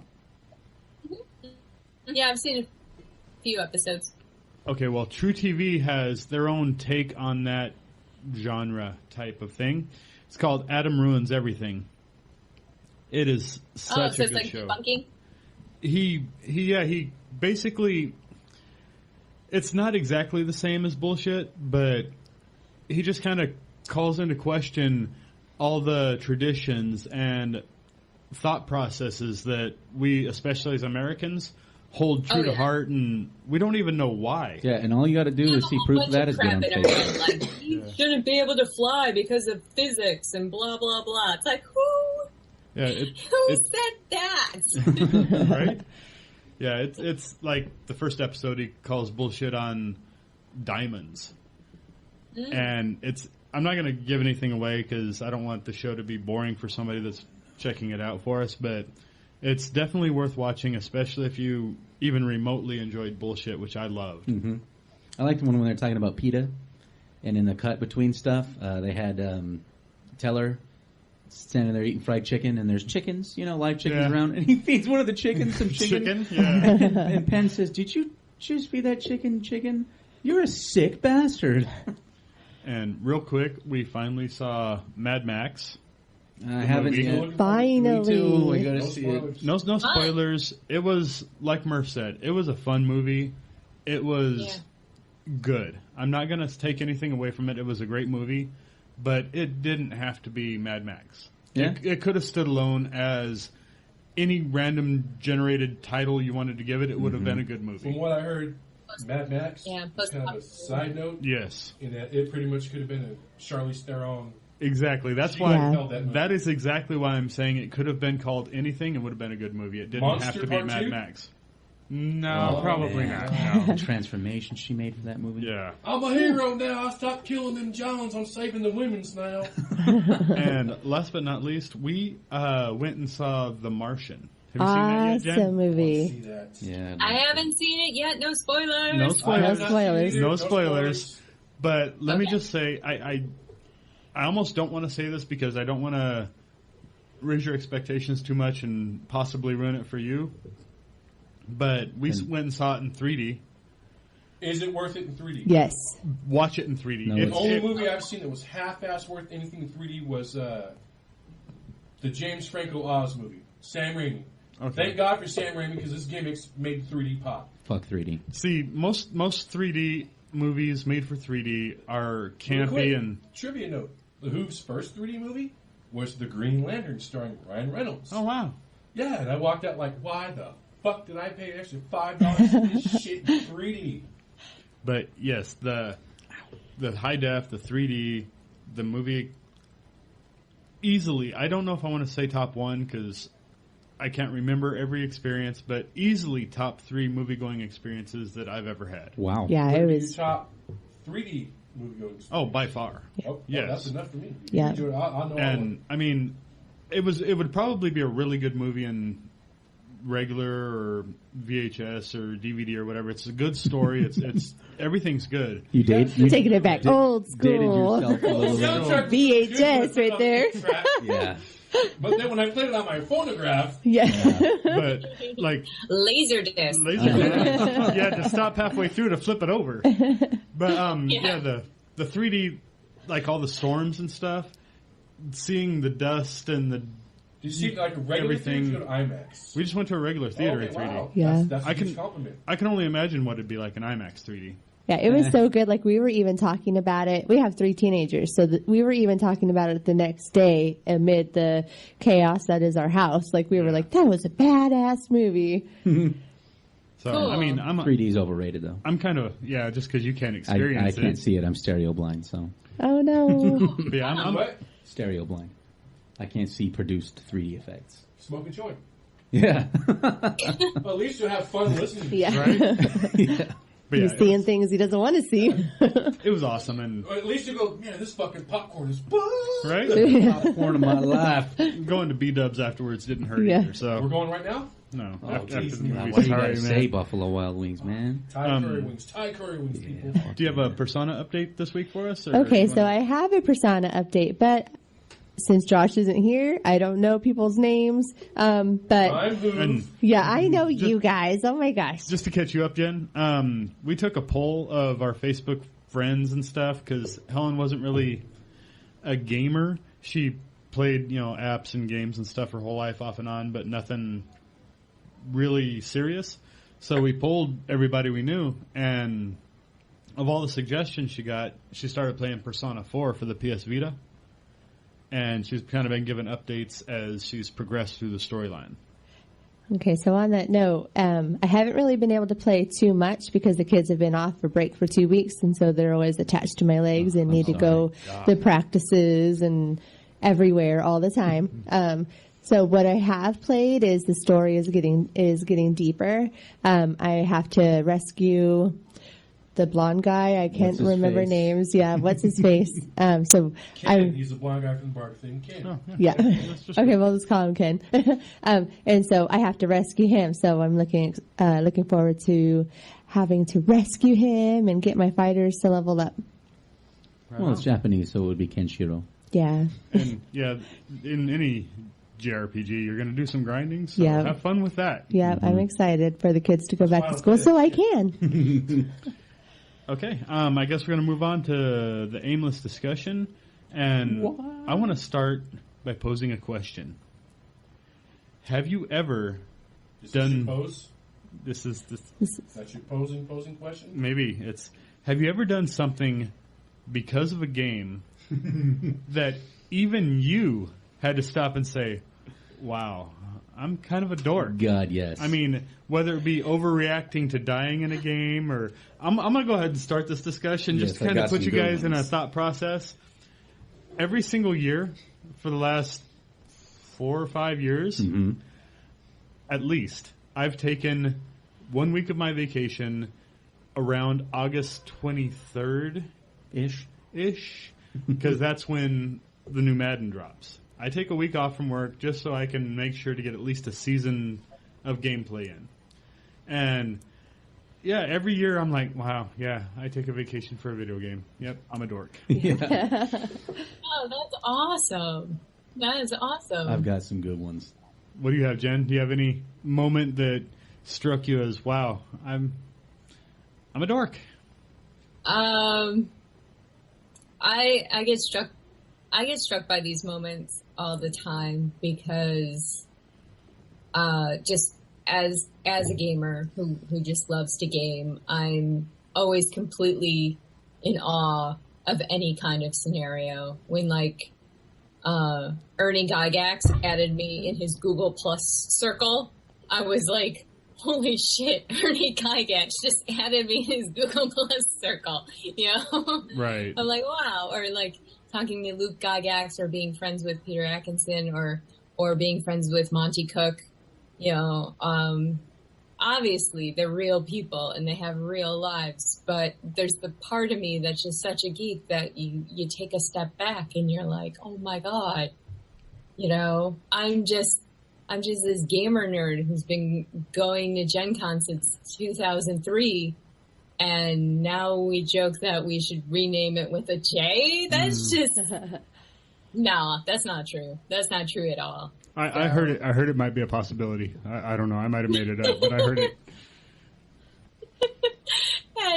That's just nuts, and that's not real. That's not real at all. It's just crazy because I'm just so passionate about gaming and the community and everything, and just to be so, I don't know. I can't even talk.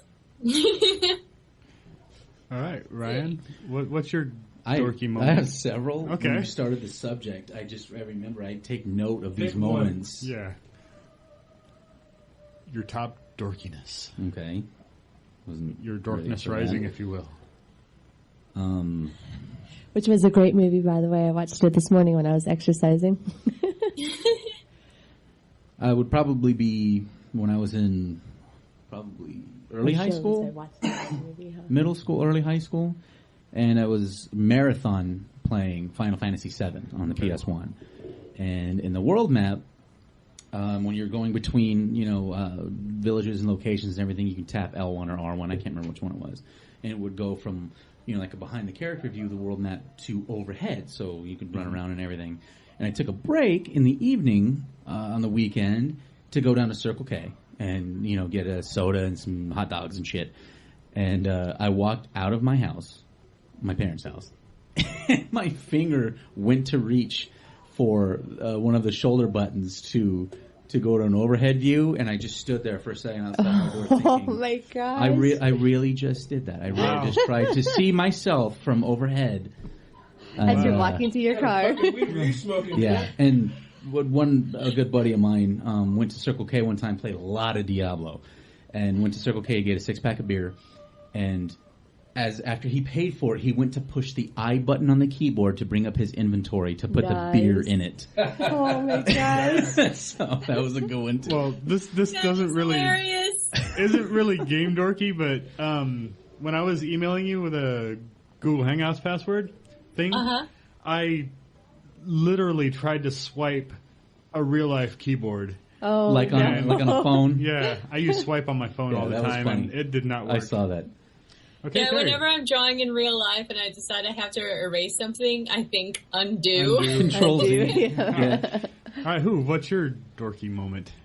Well, I don't know if everybody really knows what I kind of passionate about. He's a bit of a wrestling fan. A little bit of a wrestling fan. My favorite games, like when we had our guild meeting, my favorite games are wrestling games. They beat all those games I listed.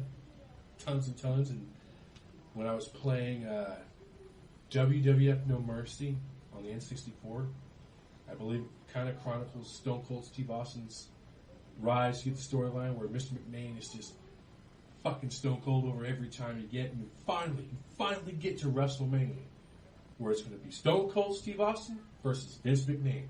And Vince McMahon's like one of the weaker characters, but Vince McMahon owns everybody on the roster. Before you get to me, Austin, you've got to face the Ministry of Darkness. And then you got to fight like Midian and the big fat fucker Mabel. I don't know what it was called afterwards. Viscera.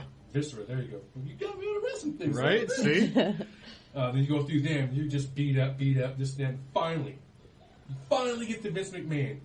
Motherfucker, I'm going to start her away. I'm going to beat this game. He just will not get beat. And I remember I was at my grandma's. And I fucking threw that fucking control. Fuck this shit. Vince McMahon even rigged the video games. You know? Right? It's all scripted. And I grabbed my fucking Discman and my headphones.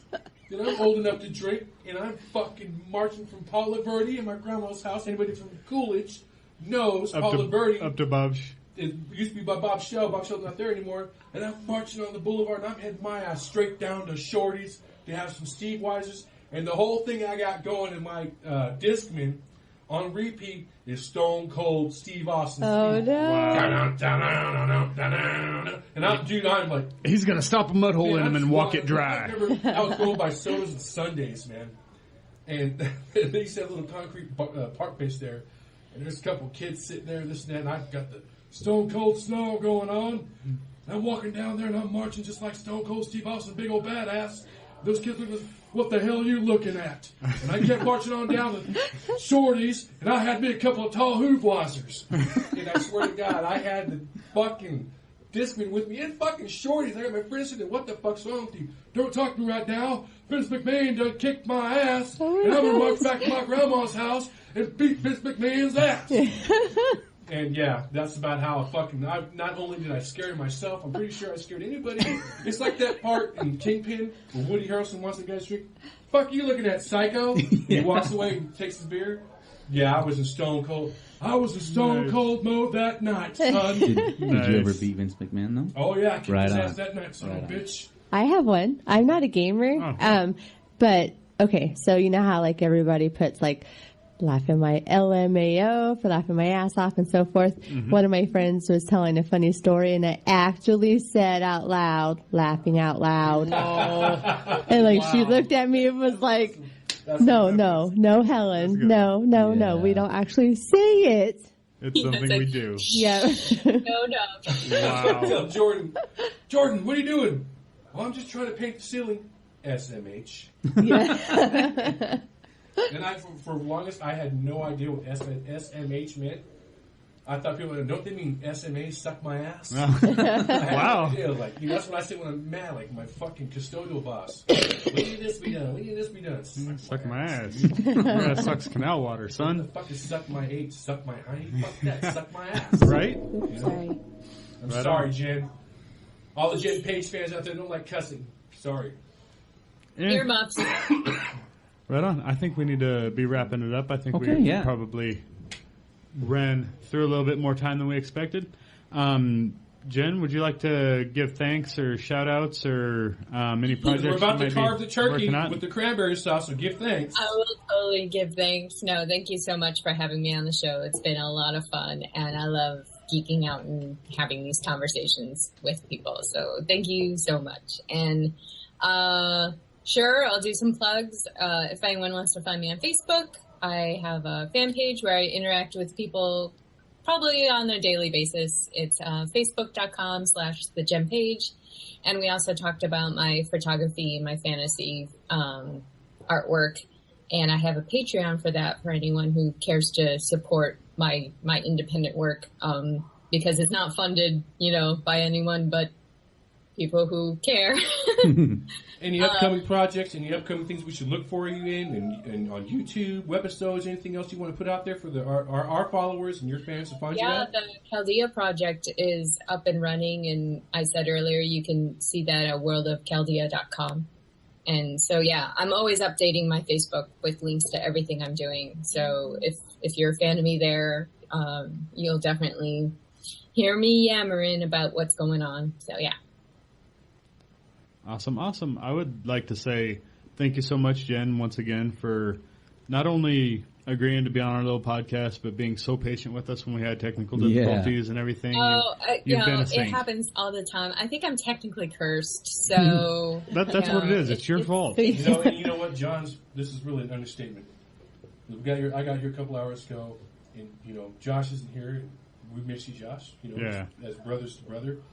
And Jen, the whole time, John's working everything out. And John, thank you for getting everything put together, brother, because I know you were working your butt off taking care of it. I was stressing out a little bit. And I'll tell you, all of our Aimless adventure people, our Aimless maniacs, as I like to call you guys, Miss Jen Page is one of the most patient, nicest people that we've ever come across. She not only waited, we were hanging out the whole time. She was just bullshitting with us. Just a great person, guys. I don't put my thumbs up on very much. Jen Page, guys, check everything out she's doing. Extremely patient, very personable, and like we can't thank you enough for hanging out with us and trying to figure this deal out. Thank you so much. Our Capitan, Mr. Josh. Yeah. John did a great job filling in on that deal. Thank you. Yeah, definitely. That's hard work, and boy, you can sweat bullets trying to figure things out and feel like people are watching you. And oh my God, you have a timeline and stress, man. Right. Ryan, you have any thanks for shout out? Yeah, just thanks for slumming it with us. Yeah. Helen? I just wanted to thank Jen as well, because you are one of John's favorite cosplayers, and he really enjoys your episodes, your films, all that. So he's looking really forward to the movie that you're working on now, and he's been really excited up until, I guess, today. I mean, I was late because I had to work, but thank you so much for coming on our little podcast and making us feel so special. Oh, thank you. I can't do it without you guys. I really can't. I mean, it's kind of pointless if I don't share it with people who love it, So, right. All right. Alrighty. I guess that's going to be the episode. Hold on. Really quick, as we all, I can't end the show without thanking all of our alien maniacs out there. Yeah. All the people that like us on Facebook, that follow us on Twitter, that are joining our growing YouTube subscription. All you guys out there, I always end the show from me to you guys. Thank you for everything you guys do for us. Thanks for sharing anything that we do with you guys. Once again, we are your podcast. We love you, and we hope to do everything we can to entertain you guys. Thank you very much for watching this episode. Yep. Thanks again, Jen. All right. Good night, guys. And we're out. Quest accepted, now let's take a little trip. Listen along as 5 nerds spit. E3 Comic-Con, the forest of Endor. Talking about tech, sports, and so much more. We'll suplex your mind with our random topics. Pull up a chair and get your geek fix. No cheat code needed, just stay unseated. Pretty soon this epic quest will be completed. Our casts are full of passion and emotion. Pop the top on our 12-ounce mana potion. If I know one thing, I know it for sure. We'd love to have you join on our aimless adventure. Press and play is like pushing the start button, saying what we feel, now there ain't no frontin'. If you've ever been embarrassed about what you like, rest assured we'll talk about it on the mic. Wax and geek speak as we sip from our flagon, thinking about Daenerys, the queen of dragons. Before we open the chest to see the treasures within, call up the thieves to check traps for the win. Any negativity trying to increase aggro, I ain't worried about it, I'll make the saving throw. Anytime we gain a fan, it touches my heartbeat. It's like Coolidge Kid 1. Join the party. It's dope as shit seeing our plans unfurled. What are we doing tonight? Taking over the world. Started in a garage like Eddie Vedder. Yeah, I saw the movie, but the book was better. I know by now your interest is peaking. We got a +2, Micah speaking. Talking about the league's leading scorers. Also our deaths in the tomb of horrors. Tell a friend if you like our show, y'all. Poker listeners gotta catch 'em all. Geekzilla. Or a little nerdling. In our cast, everyone will find something that they can relate to or even laugh about. So hit us up on Facebook and give us a shout. I guess what I'm saying is you're not alone. So pull up a speaker and make yourself at home.